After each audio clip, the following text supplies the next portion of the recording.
The world can be a scary place when you're a kid, whether the fears are real, like gushing oil wells, or imagined, like monsters under the bed.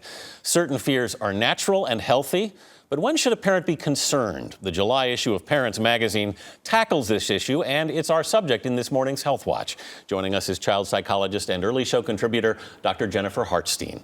Dr. Hartstein, welcome back. Hi, thanks. We know a lot of fears that kids get that totally make sense, like thunderstorms, things loud, noisy, and the unknown.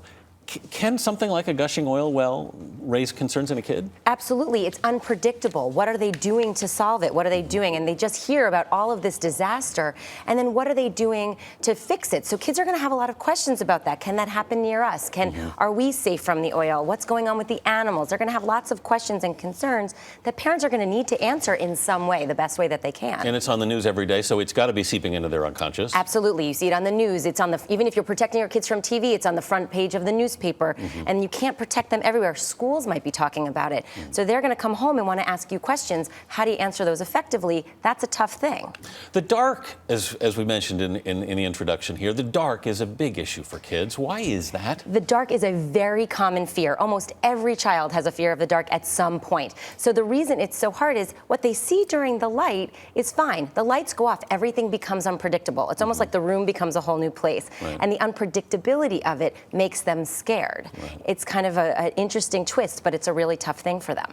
We often talk about monsters under the bed, that kind of thing. Is it, and some people like to sort of throw fake dust to make the monsters go away. Does that make sense? No, it's not a good idea. The fact is that it then kind of gives credence to the fact that maybe the monsters are real. If I'm have monster spray and I'm getting rid of them, we don't want them to be real. So you want to say, look, we'll check under the bed, we'll look in the closet. Nothing's here. Only friendly people live in this house. You're safe. We're all good. And that's a really great way to propose it to your child to keep them calmer. Sometimes the fears are based around real things, for example, though, like a visit to the doctor's office, right? Right. The visit to the doctor's office, we never think about this. Or the dentist. The fact is, kids are lying on a table or lying back in a chair. They're kind of vulnerable and open and exposed. Doctors come from the side oftentimes. Kids need to see facial expressions to really know what's going on. So you want to prepare them as best as possible. Tell them what to expect. Tell them what's going to happen. Have the doctor tell them what's going to happen.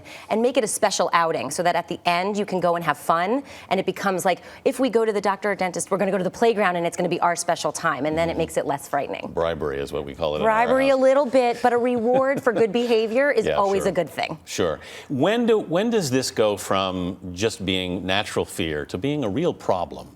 Well, when it becomes so intrusive in your child's life so that they can't function. So if they're so afraid of the dark that they cannot sleep, and kids we know need a lot of sleep. If it becomes so intrusive that all of their thoughts are about the bad things that are going to happen with something like the oil spill, that it becomes all they focus on. Then we have to really worry, is this building into a bigger problem? Do we need more help than we're providing to them? Is there a particular moment where you should say, I need to be worried?